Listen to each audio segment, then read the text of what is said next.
بسم الله الرحمن الرحيم. الحمد لله رب العالمين،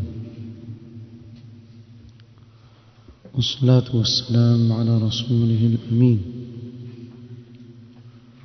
محمد وآله وصحبه أجمعين، أما بعد. leo ikiwa ni tarehe 12 mwezi wa Safar mwaka 1447, katika vikao vyetu ya darasa ya tafsir ambayo aslan tafsir al-Imam Sa'di rahimahullah ta'ala, tuendelea na tafsiri ya juzu ya amma na tulifikia suratu at-Tariq. suratu at-Tariq suratu at-Tariq ni katika suwar zilizoteremshwa wakati Mtume sallallahu alaihi wasallam hajafanya hijra, kwa hivyo ni makia. Allah subhanahu wa ta'ala katika hii sura abainisha uwezo wake mkubwa wa kuweza kumuumba huyu mwanadamu na kumrudisha tena kwa ajili ya kumhisabu na kumlipa kwa kheri au kwa shari yake aliyofanya.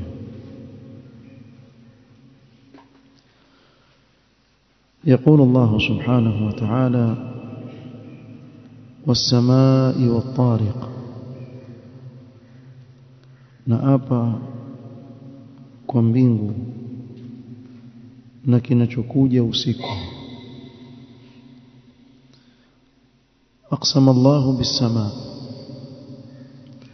akaapa Allah subhanahu wa ta'ala katika hii sura mwanzo wake na mbingu. wa aqsama bin-najmi alladhi yatruqu laylan, na akaapa na nyota inayojitokeza wakati wa usiku. Wa katika hii sura Allah subhanahu wa ta'ala yuqsimu bis-samaa, aapa kwa mbingu. wama yakunu fiha mimma yadhharu laylan wa yakhtafi naharan, na aapa kwa vile vilivyomo mbinguni katika vinavyodhihiri usiku na mchana kujificha.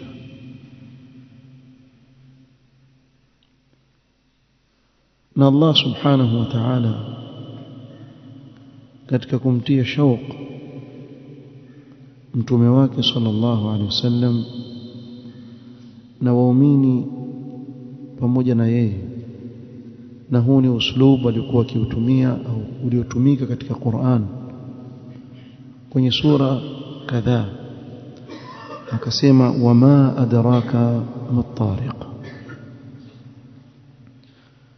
na ni kipi au ni nini kitakachokujulisha ni nini hicho kinachokuja usiku.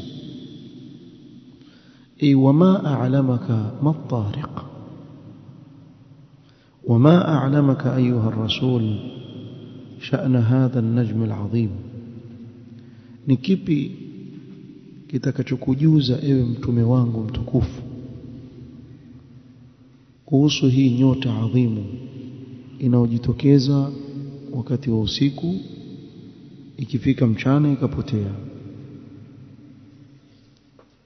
An-najmu ath-thaqib ni nyota yenye mwanga mkali.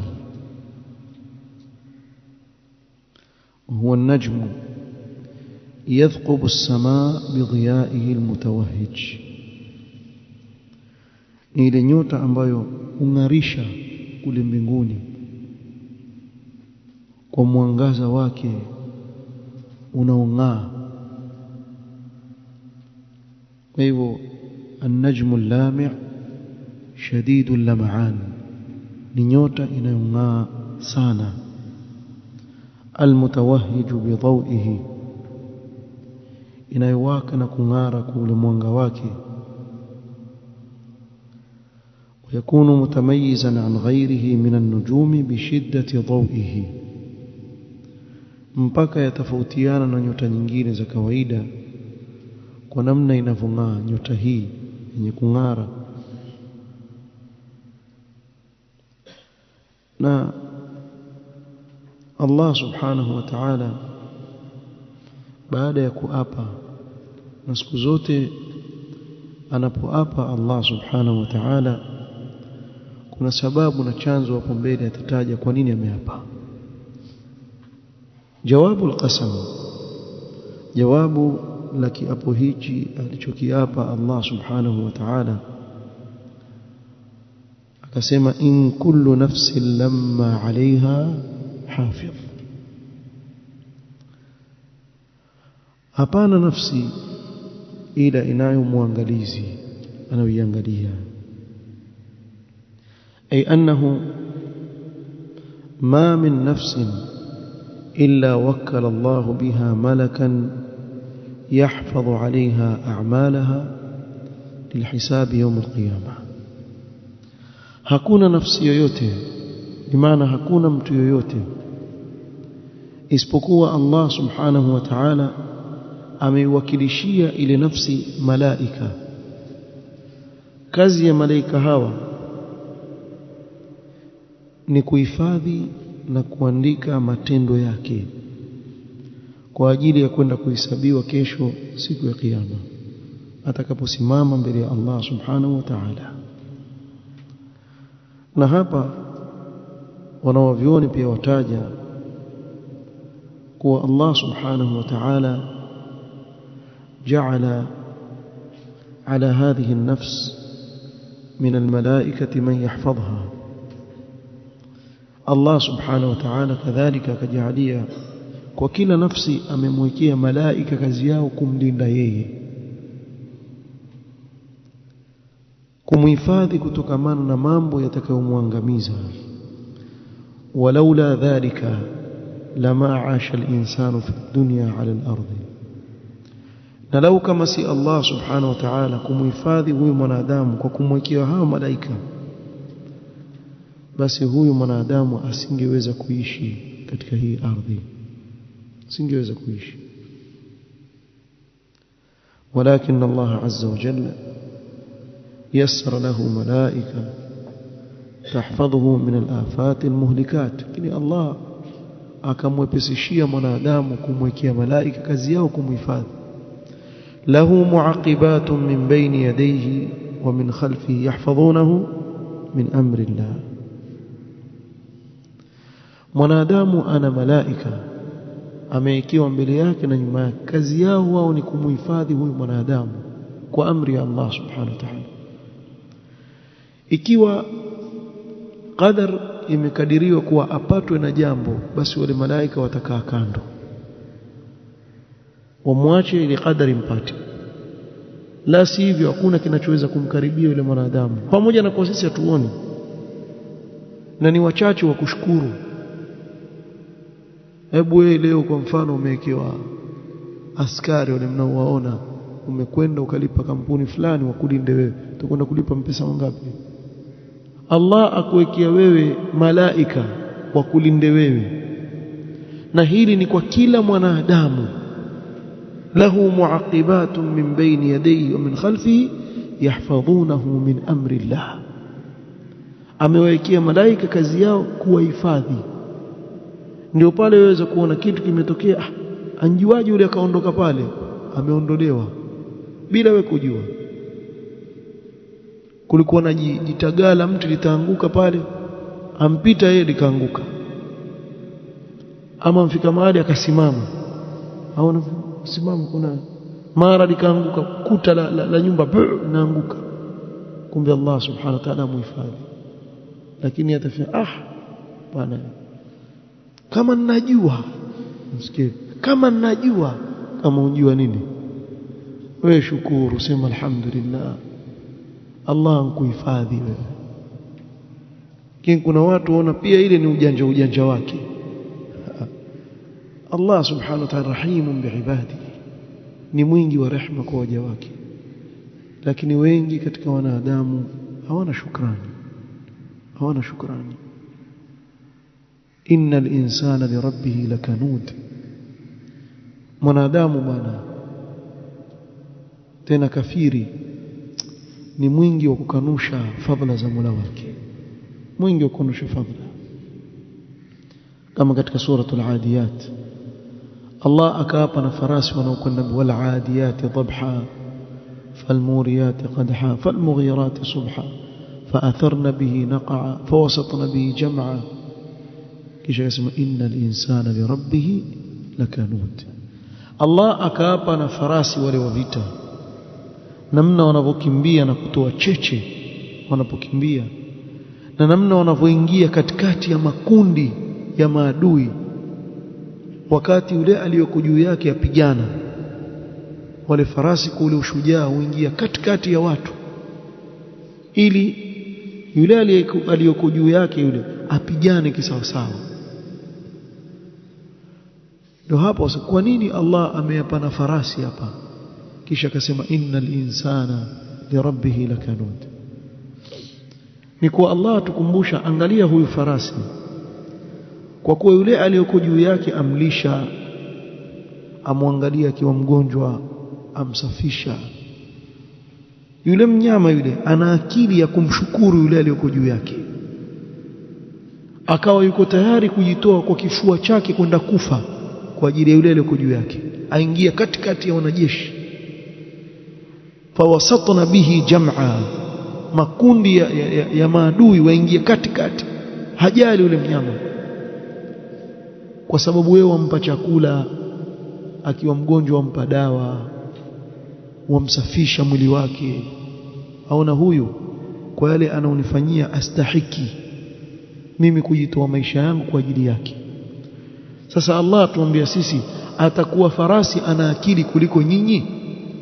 Mimi nawafanyia mangapi na hamshukuru? Innal insana lirabbih lakanud, hakika mwanadamu ni mwingi wa kukanusha fadhila na neema za Mola wake sana.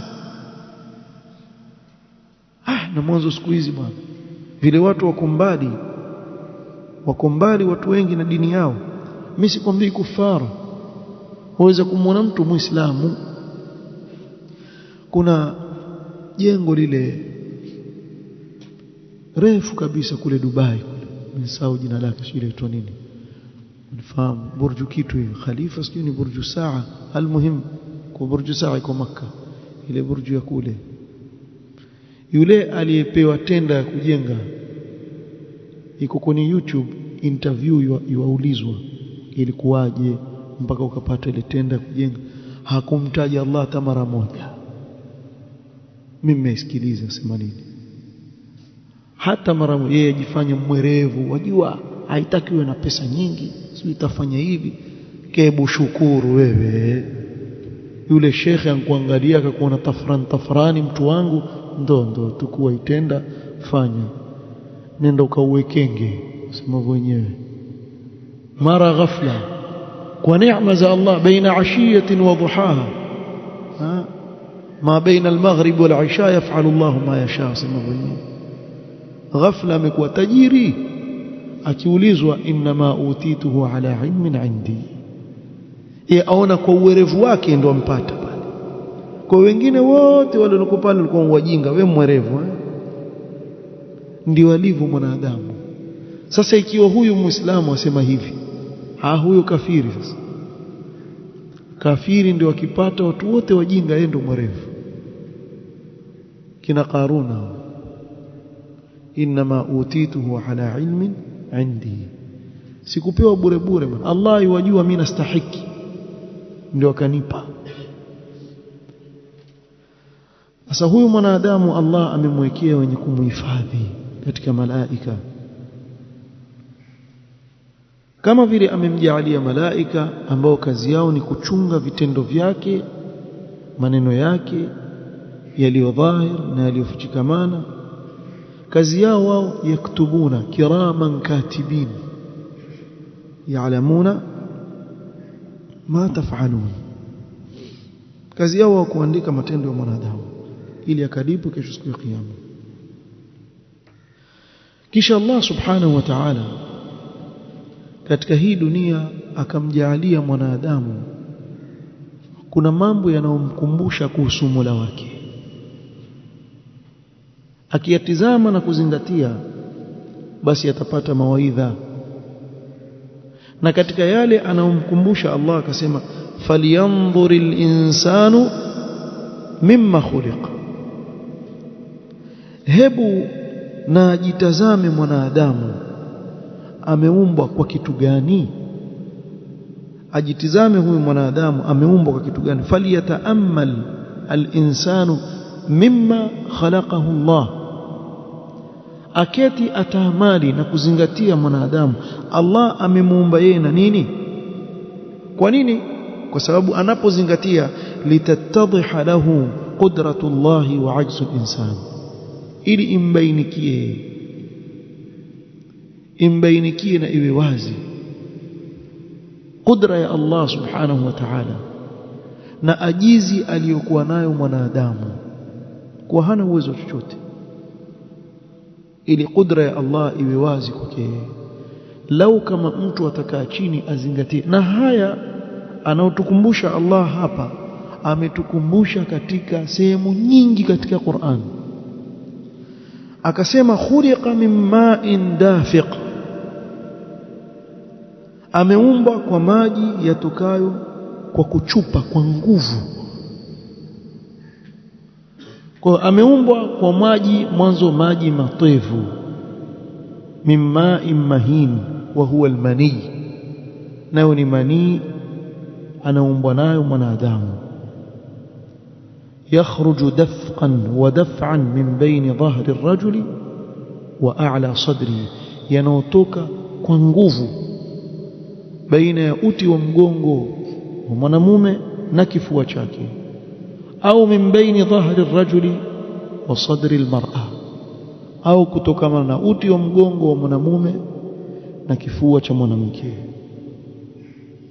wa huwa fi makanin aminin min al-jasad yuhfadhu fihi, ona yuko katika sehemu penye amani katika mwili wa mwanadamu, amehifadhiwa kuanzia akiwa katika uti wa mgongo wa mzazi wake. thumma yakhruju 'inda ash-shahwa, kisha atoka wakati wa shahwa, mundafi'an, kwa nguvu kabisa, kisha huenda yakachanganyika yale manii na mayai ya mwanamke au na maji ya mwanamke.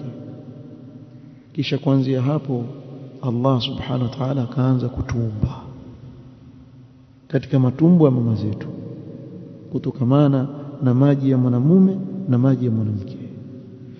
Na hapo ndipo anapotoka yule mtoto, akawa kuna kiasi fulani afanana na mzazi wake wa kiume baba, na huko afanana na mama yake. Hivi ndivyo anavyoumbwa mwanadamu. Lakini jeuri akishatoka yaweza kujipiga kifua. Kwani nini bwana? Kwani utaniambia nini? Yani jeuri kweli kweli. Anapolinganiwa katika maamrisho ya Mola wake na makatazo afanye ujeuri.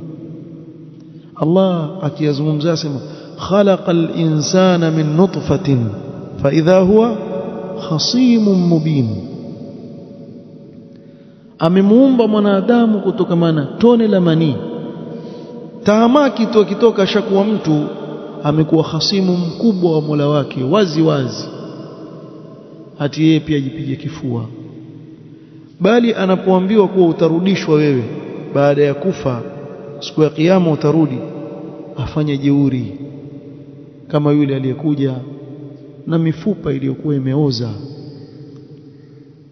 idhaman badia, akaja akamuonyesha Mtume sallallahu alaihi wasallam kwa kuyavurujua kuwa Allah yaweza kuregesha hii mifupa, hii ishavurujika. Allah akamwambia wadaraba lana mathalan wa nasiya khalqa. Huyo atupigia sisi mfano amesahau ameumbwa vipi. Haya manii mifupa iko wapi ndani yake? Hayo manii ulioumbwa nayo wewe, hiyo mifupa iko wapi ndani yake, na nyama na kila kitu katika mwili wa mwanadamu iko wapi? وضرب لنا مثلا ونسي خلقه قال من يحيي العظام وهي رميم. eti auliza ni nani atakayehuisha mifupa hii ishaoza, ishachakaa na kuoza kabisa. قل يحييها الذي أنشأها أول مرة. unsahau bana, atayahuisha yule aliyeumba mwanzo. Ikiwa aliyeumba mwanzo hayakumshinda, atamshinda kurejesha? Mbona ukukaa chini ukafikiria? Unasema mtu akikaa chini akiwaza atajua Allah ana uwezo mkubwa sana.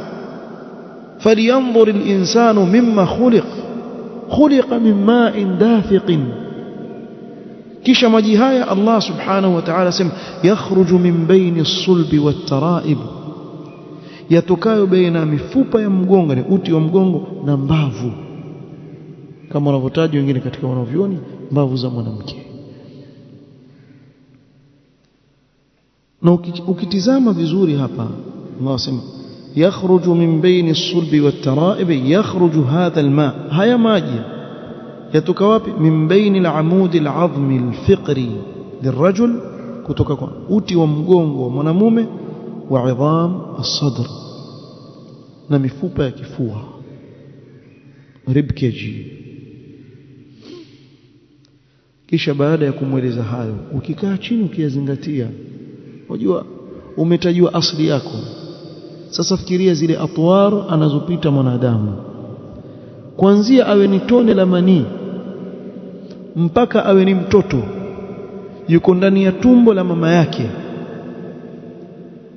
aishi kwenye maji ndani ya tumbo la mama yake, yuko ndani ya maji, ile fluid ile iko pale ndani. Yaitwaje bwana Abu Bilal na Islam biology zamani? Amniotic fluid. Kwenda kusema najua mtacheka, najua kina sisi nikaitamka vile amniotic fluid. Samanini biology mmepata A plain kweli ama jina result tasjuz kwa wapi? mashtarat li basalan, hizo shahada asikutundia hata kitunguu Kongowea. Lakini ya Allah, amniotic fluid ile iko ndani ya tumbo la yule mama yule, au katika uzazi yule, aifadhike yule mtoto kwa miezi 9. Mimi nitaka kuuliza swali, mmetaja kusudi hapa. Yule mtoto yule anapozaliwa, siku ile anapozaliwa, aweza kukaa ndani ya maji ukamtia kwenye swimming pool, ataishi? Aliishi vipi bila ya kuvuta pumzi katika tumbo la mama yake? Najua kuna maelezo ya kitaalamu kwamba yule alikuwa afanya hivi, alikuwa afanya hivi, eleza paka uchoke. Lakini utanikinaisha vipi mimi? Aweza vipi yule mtoto kuishi? Ana pua, ana mdomo, havuti pumzi pale ndani, lakini aishi yuko salama kabisa. Siku atakapozaliwa mregeshe kwenye hapo kwenye maji kama yale alichukua, jaza, mtie pale ndani, uone kama ataishi. Atakufa pale pale. Nani huyu anayemhifadhi huyu mtoto miezi yote hii akaa pale salama? Wewe ushakaa chini ukafikiria? Afu watoka wa mjeuri kwa Mola wako wewe, wasahau kule ulikotoka wewe. Ulikuwa dhaifu kabisa, si chochote. Kwani wanadamu leo si wamefikia mbali kabisa katika mambo ya utaalamu? Hawa watengeneze mfano wake, wajaribu. Kwani manii hayapatikani ya mume na mke? Yapatikana. Kwani si kuna watu ambao hawana uwezo pengine wa kuzaa, lakini wanao yale manii, yakachukuliwa manii yake yule mwanamume akatiwa katika uzao wa mke wake akazaa? Yafanyika. Hebu wajaribu, watafute jichupa watengeneze hivi. Pia manii si yao, wayatukua yale ya Allah subhanahu wa ta'ala aliyoyaumba, lakini wachukue watengeneze tuone, kisha waangalie ile kazi. Subhanallah, lau kama mwanadamu atakaa chini azingatie asili yake. falyanzur al-insanu mimma khuliqa khuliqa min ma'in dafiqin yakhruju min bayni as-sulbi wat-tara'ib.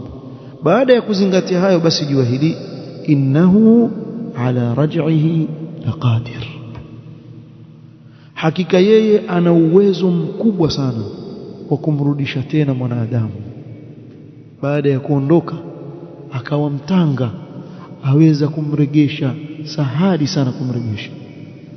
innahu ala raj'ihi laqadir ay innahu subhanahu idh khalaqahu min dhalika al-ma'i al-mahin qadirun ala ba'thihi ba'da mawtihi hayyan lilhisabi waljazaa. Allah subhanahu wa ta'ala ambaye yeye ndiye aliyemuumba huyu mwanadamu kuanzia huko mwanzo na maji matwevu mani, ana uwezo wa kumfufua tena baada ya kufa akamleta hai kwa ajili ya kuhesabiwa na kulipwa kwa matendo yake. Wakati gani huu? Allah subhanahu wa ta'ala akasema yauma tubla as-sarair, siku zitakapodhihirishwa siri. Nasallallahu yasturana wa iyyakum, Allah tustiri sote kama alivyoeleza Mtume sallallahu alaihi wasallam, inna Allah yudani al-mu'min fayadha'u alayhi kanafahu sitra. Siku ya kiyama Allah atamuita mu'min karibu na yeye kisha mwekee stara. Thumma yaqulu lahu atadhkuru dhanba kadha wa kadha, wakumbuka wewe ulifanya dhambi kadha wa kadha. Fayaqulu bala ya rab, ni kweli nakumbuka, sikatai, nimekosea, nimefanya. Atadhkuru dhanba kadha wa kadha, wakumbuka wewe ulifanya dhambi hii na hii na hii na hii. Fayaqulu bala ya rab, bala ya rab, hatta idha raa annahu qad halak, mpaka itafikia hali ataona mimi basi nishaangamia yote haya. Fayaqulu rabbul izzati arrahman arrahim satartuka fi dunya wa ana asturuka alyawm qad afawtu anka, nimekustiri duniani na wewe ulijistiri, nikakustiri mimi duniani na leo nakustiri, nishakusamehe, kisha amrisha ingizwe peponi. Lakini hao wengine sasa walimkufuru Allah subhanahu wa ta'ala, fayunadawna ala ruusi alkhalaiqi, wataitwa mbele ya watu wote, ala la'natullahi ala adh-dhalimin, la'na ya Allah iwe juu ya madhalim. Yauma tubla as-sarair, siku ambayo zitadhihirishwa siri za watu, zitawekwa wazi, kuna watu wataaibika. Itakuwa ni siku ya kumbe. Kumbe zitakuwa nyingi siku hiyo. Kumbe zitakuwa siku hiyo, siri za watu zitadhihirishwa. Sallallahu alaihi wasallam, siku hiyo ya kiyama. Yauma tubla as-sarair ay yauma tukhtabaru as-sarair فيكشف عما كانت تضمره القلوب من النيات والعقائد وغيرها فيتميز الصالح منها والفاسد. siku ambazo zitatahiniwa siri za wanadamu, ziwekwe wazi au yawekwe wazi yaliyokuwa kiyadhamiria wanadamu katika nyoyo zao, katika nia mbaya ama nzuri, itikadi nzuri au mbaya na mengineyo. Kwa hivyo yatapambanuka na kujulikana yale mema na maovu siku hiyo. Fama lahu min quwwatin wala nasir, siku hiyo mwanadamu hatakuwa na nguvu wala msaidizi. Kwa hiyo la yeye hawezi kujinusuru nafsi yake, wala hawezi yoyote kuja kumnusuru mbele ya Allah subhanahu wa ta'ala. Fama lilinsani fi dhalika alyawm min quwwatin yamtani'u biha min adhabillah wala mu'inin yu'inuhu, siku hiyo mwanadamu hatakuwa yeye na nguvu ya kuweza kuizuia adhabu ya Allah isimpate, wala hatakuwa na msaidizi kutokana na adhabu ya Allah subhanahu wa ta'ala. Kwa hivyo hakuna atakayemiliki chochote siku ya kiyama. Amri yote ni yake Allah subhanahu wa ta'ala. Yawma tubla as-sarair fama lahu min quwwatin wala nasir. Baada ya kutaja Allah subhanahu wa ta'ala haya tuliyotaja na uwezo wake mkubwa aliokuwa nao wa kumrejesha mwanadamu baada ya kufa, Allah subhanahu wa ta'ala akarudi tena kuapa. Mwanzo ameanza na kiapo, akarudi tena akaapa, was-samaa'i dhati ar-raj'. فأقسم الله بالسماء ذات المطر. akaapa kwa Allah subhanahu wa ta'ala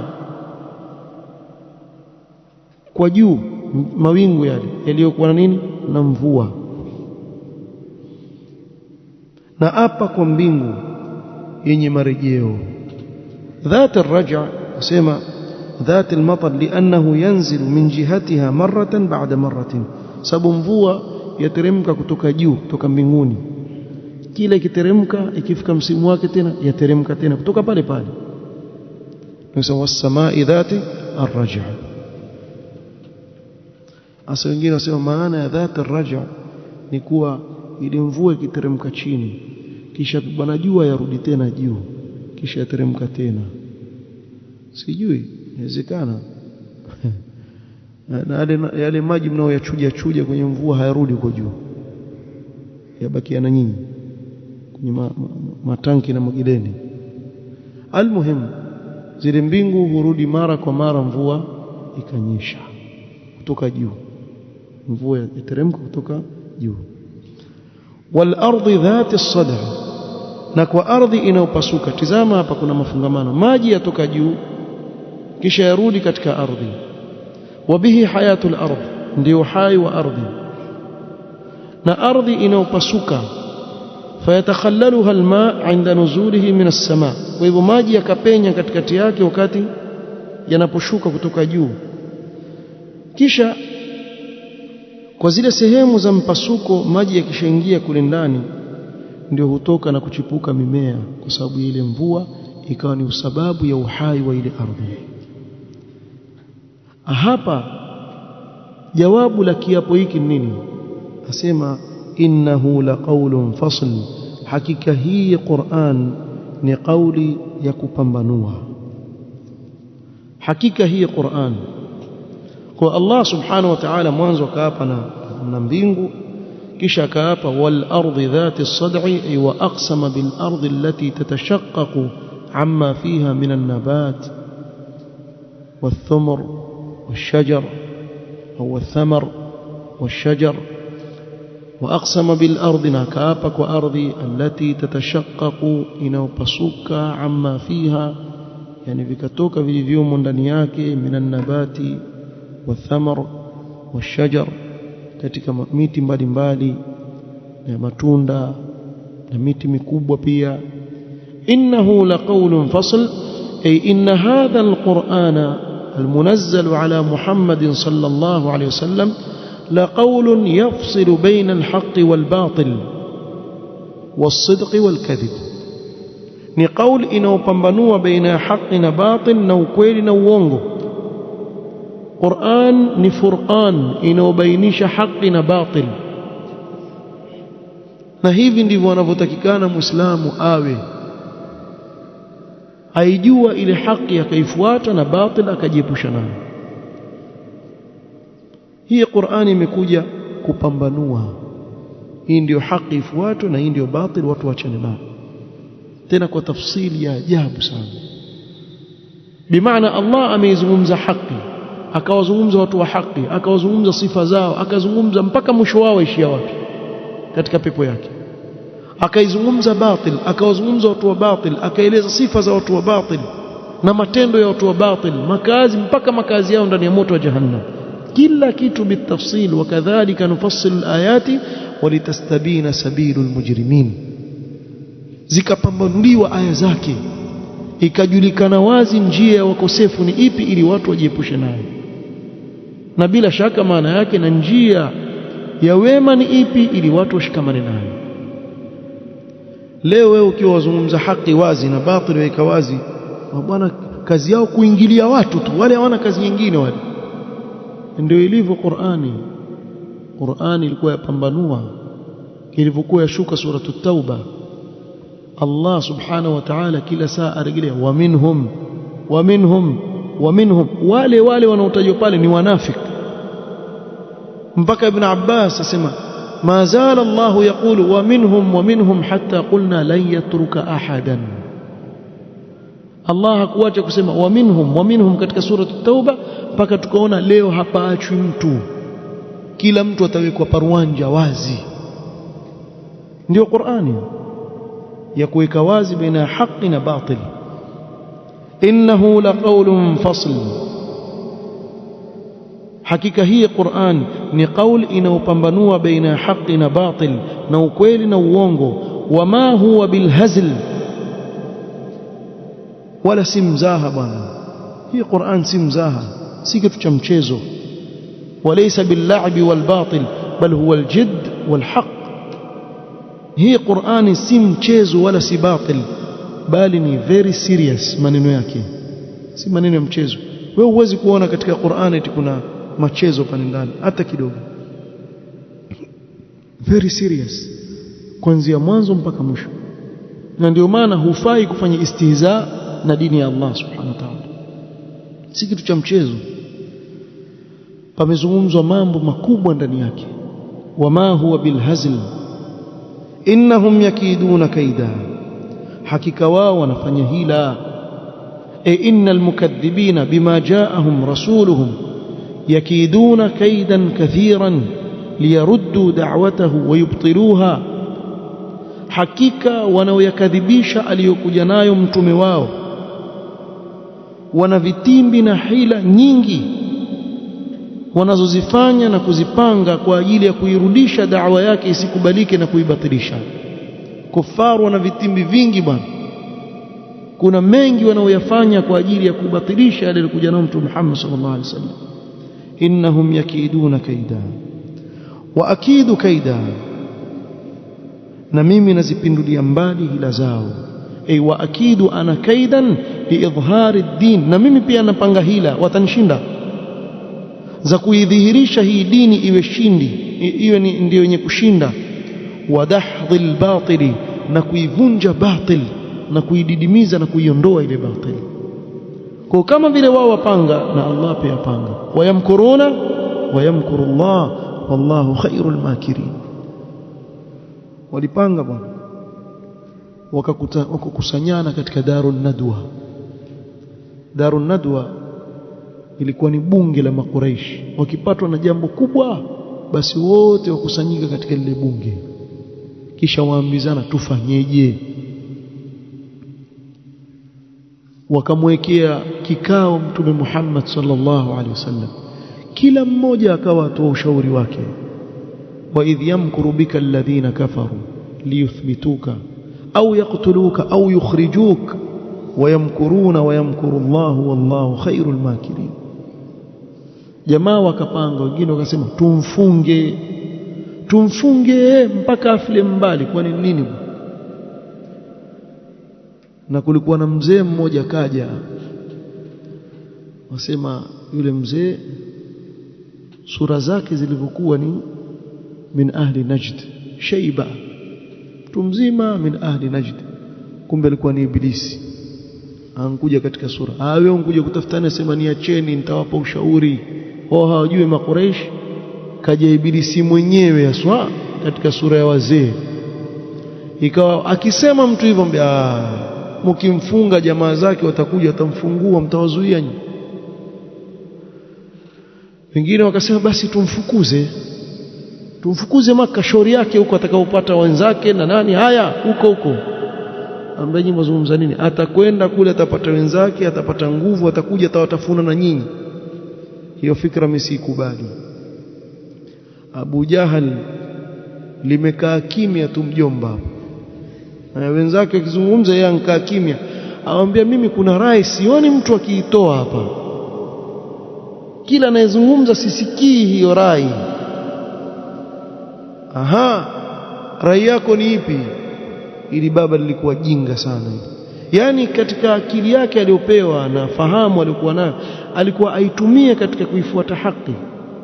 Yeye ndo akatoa ile fikra, mimi naona tutafute kijana mwenye nguvu jald katika kila kabila, kisha tuwape mapanga, kisha wamngojee huyu bwana akitoka, yuatoka usiku yuenda kufanya ibada zake, wampige kwa mapanga wote, ile damu itatawanyika kwa makabila yote. Banu Hashim hawezi kutupigia sote vita, itabidi wakubali pesa ya damu, tutachanga pia, tutawalipa, kuisha mambo yake. Ibilisi alimwangalia kweli, amwambia hii hadha huwa rai, hii ndio rai. Yani Abu Jahl alimshinda Ibilisi siku hiyo, kweli alimshinda Ibilisi siku hiyo. Ibilisi alimtizama, jamaa katoa wapi fikra hii? Kwa hiyo mipango yapangwa sasa, auliwe nani? Mtume Muhammad sallallahu alaihi wasallam. Allah asema wayamkuruna wayamkuru Allahu wallahu khairul makirin. Wataweza wapi bwana? Wataweza wapi bwana? Jamaa akampa pongezi, neema ar-ra'i, ar-ra'i ra'i ar-rajul, kama mtakarai huyu hakuna atakayetoa rai kama yeye. Na kweli wakapanga kwenda kumuua Mtume sallallahu alaihi wasallam, hawakufaulu. Na Allah subhanahu wa ta'ala akaipa ushindi dini yake, na mpaka leo dini aliyokuja nao Mtume Muhammad sallallahu alaihi wasallam yaendelea mpaka leo, alhamdulillah. Wa nahnu nahmadullah bi an ja'alana min almuslimin, tumshukuru Allah kutujalia kuwa ni katika Uislamu, wa min ahli sunna, na akatujalia kuwa katika ahli sunna. famahhilil kafirina amhilhum ruwaida, basi wape muhula makafiri, wape muhula pole pole. faamhil ayuha ar-rasul haula'i al-kafirin, wape muhula hao makafiri, waache wapange yao, wapange kila kitu. amhilhum qalilan, wape muda mfupi tu. wala tastajil adhabahum wa ihlakahum, usifanye haraka wateremshwe adhabu au uangamizi, usifanye haraka, wape kipindi tu, haina haja ya kuharakisha. Ni mipango mengi wanaoyapanga, bali katika mambo ya ajabu ya makafiri, annahum yasta'miluna ba'd almuslimin lisadd almuslimin an dinihim walidha'af din almuslimin. Aweza kutumia kafiri muislamu au baadhi ya waislamu katika kudhoofisha na kuwazuia watu kutokana na dini ya Uislamu. Wangapi bwana يستخدمون الدراويش الذين يعبدون الله عز وجل عن طريق الدروشة لا عن طريق السنة. ويangalie vijidarawishi vya khurafi visufi ndio vyatumiwa katika kuwazuia watu na dini ya Allah subhanahu bila kujijua. Kwani nyinyi hamjui ile foundations ya Muassas Rand iliyotengenezwa na Mayahudi kwa ajili ya kuharibu Uislamu? Aliyetumwa kwenda kushika bendera yake nani? Ali al-Jufri, darweshi yule, kachukuliwa tena iwazungumza wazi. Mtu asije hapa akaja akatuambia sisi mrongo, tutakuaibisha wewe. Manake huyu jamaa yenu hajifichi tena, kazungumza wazi.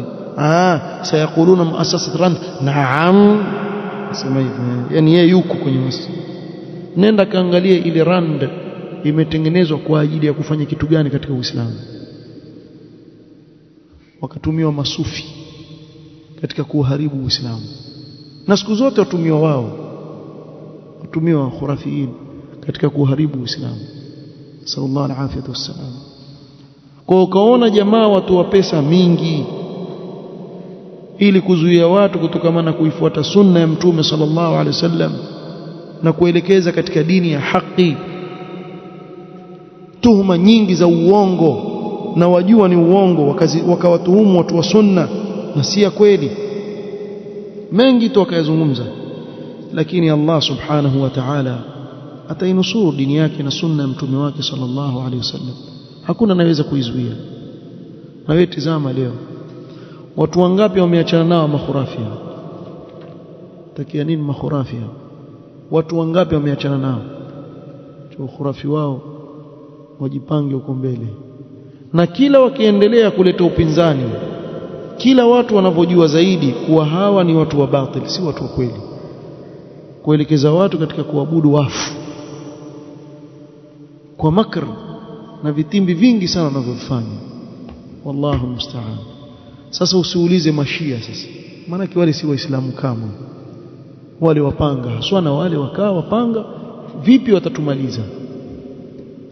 Sallallahu yahfadhana wa iyyakum.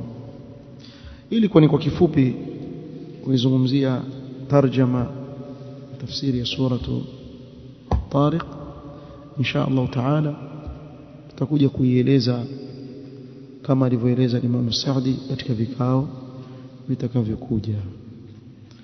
Subhanakallahumma wa bihamdika ashhadu an la ilaha illa anta astaghfiruka wa atubu ilaik. Barakallahu fiik.